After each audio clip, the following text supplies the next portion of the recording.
చేశాను? నేను ఏమన్నా ప్రొఫెషనల్ ఏమైనా తప్పు చేశానా? నేను నిజంగా ఆంధ్రజ్యోతి పేపర్ రాశారండి, 100 కోట్లు రాశారు ఆంధ్రజ్యోతి పేపర్ నేను సంపాదించిందని. 100 కోట్లు మీరు ఈరోజు రాసినందుకు మదన్ మోహన్ వాణిపాటి నన్ను 75 కోట్లు అడిగాడు. నేను ఏడికెళ్ళి రావాలా? నా ఉద్యోగ కాలం ఎంత? 4 ఏళ్ళు డిపార్ట్మెంట్కి వచ్చి నేను ఎట్లా సంపాదిస్తాను? మొన్న మీరు చెప్పండి ఇక్కడ ఉందనేసి. నేను రెడీ, నేను రిజైన్ చేస్తా, పోనీ నన్ను తీసుకెళ్ళి జైల్లో పెట్టండి. ఏంటిది ఇదంతా? ఉద్యోగం చేయొద్దా? నేను కాదండి, ప్రతి ఒక్క గవర్నమెంట్ ఆఫీసర్ సఫర్ అవుతున్నారు. ఉమెన్ గవర్నమెంట్ ఆఫీసరు, మీకేం తెలుసు ఎన్ని హరాస్మెంట్స్ జరుగుతుంటాయో? మాకు పొద్దున్న లేయాలా, వంట చేసుకోవాలా, పిల్లల్ని చూసుకోవాలా, పరిగెత్తాలా, ఉద్యోగం చేయాలా.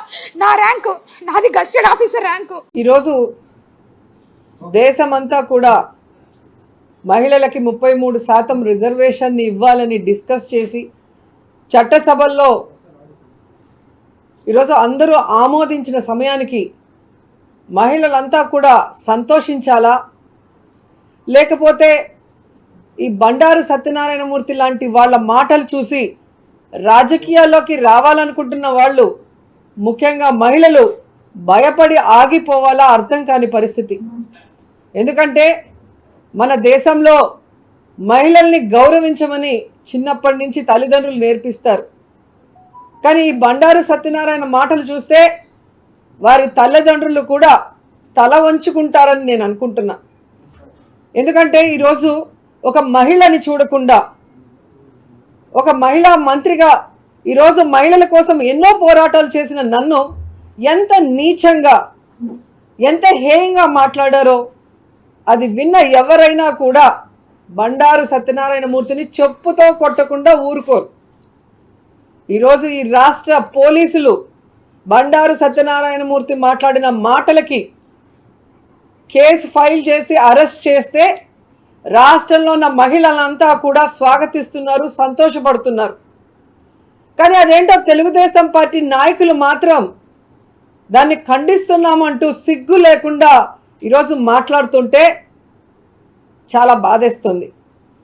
ఎందుకంటే ఎవరైతే మాట్లాడుతున్నారో వారందరినీ సూటిగా అడుగుతున్నాను, తెలుగుదేశం పార్టీ నాయకుల్ని. గంటా గారు కానీ, అయ్యన్న పాత్రుడు కానీ, ఈరోజు ట్వీట్లో ఆయనకి సపోర్ట్ చేసిన లోకేష్ని కానీ డైరెక్ట్గా నేను అడుగుతున్నా, మీ ఇంట్లో కూడా మీ తల్లులు ఉన్నారు, మీ భార్యలు ఉన్నారు, మీ కూతుర్లు ఉన్నారు, మీ కోడళ్ళు ఉన్నారు. వారి గురించి కూడా ఎవరైనా ఇదే విధంగా మాట్లాడితే మీరు ఊరుకుంటారా? మీరు సపోర్ట్ చేస్తారా అని నేను అడుగుతున్నాను. ఏదైనా మాట్లాడితే సినిమా వాళ్ళు మీ పార్టీ పెట్టింది ఎవడో? మీ పార్టీ పెట్టింది ఎవరో? మా ఎన్టీఆర్ గారు. ఆ ఎన్టీఆర్ గారు పెట్టిన పార్టీలో ఉంటూ సినిమా వాళ్ళని చులకనగా మాట్లాడటం ఈరోజు కాదు.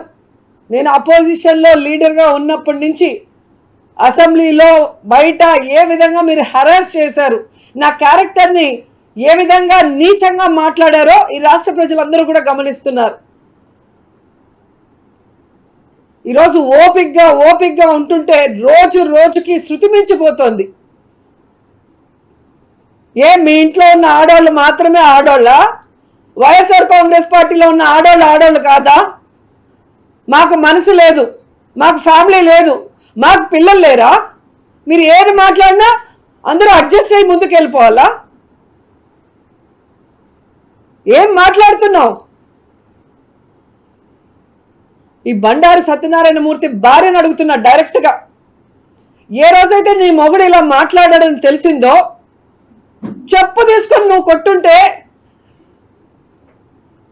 మళ్ళీ ఇంకొకసారి నీ మొగుడు ఇలాంటి మాటలు మాట్లాడు. ఆయన కూతురుంది, ఆయన కోడలుంది, వాళ్ళిద్దరు కనుక ఇలా ఒక ఆడదాన్ని నువ్వు మాట్లాడితే రేపు తిరిగి వాళ్ళు మమ్మల్ని మాట్లాడితే మా పరిస్థితి ఏంటి అని లాగి పెట్టి వాళ్ళ నాన్న చెంప పగలగొట్టుంటే మళ్ళీ ఇలాంటి ఆలోచన ఆయనకి రాదు. అసలు ఆయన మాట్లాడిన మాటలు చూస్తుంటే చెప్పాలంటే కూడా అసహ్యం వేస్తుంది. ఒకసారి మీరే వినండి.